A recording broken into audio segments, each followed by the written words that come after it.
কিছু রাস্তা শুধু রাস্তা নয়, সেখানে এমন কিছু অপেক্ষা করে যাদের দেখা একবার পেলে সারা জীবন বলতে পারবেন না। নমস্কার বন্ধুরা, আমার নাম বিপ্রজিৎ দাস। আমি খয়ারপুরের ওল্ড আগরতলার বাসিন্দা। আজ থেকে প্রায় 2 বছর আগের ঘটনা। সেদিন আমি বাজার থেকে বাড়ি ফিরছিলাম। আমি শর্টকাট হিসাবে চতুর্দশ দেবতা বাড়ির পেছনে রাস্তা দিয়ে বাড়িতে যাচ্ছিলাম। তখন সন্ধ্যা পেরিয়ে রাত হয়ে গেছে। চারপাশে একদম নির্জন, কোনো শব্দ নেই।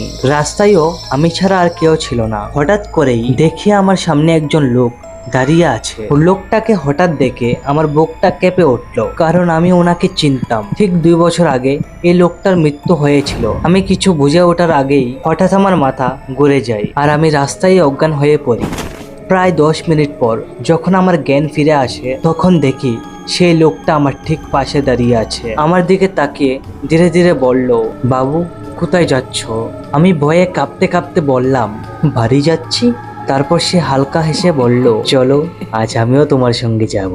এই কথাটা বলেই সে আমার সামনে কয়েক পা এগিয়ে গেল আর তারপর চোখের পলকে হাওয়ায় মিলিয়ে গেল। আমি কোনোভাবে বাড়ি ফিরে আসি, কিন্তু এরপর টানা 3 দিন আমার শরীর এতটাই খারাপ ছিল যে বিছানা থেকেই উঠতে পারিনি। আজও যখন এই রাস্তা দিয়ে যেতে হয়, অজান্তেই আমার পা থেমে যায়, কারণ সেদিন আমি একজন মানুষকে দেখেছিলাম, নাকি এমন কাউকে যার এই পৃথিবীতে থাকার কথা ছিল না, কারণ সে অনেক আগেই মারা গিয়েছিল।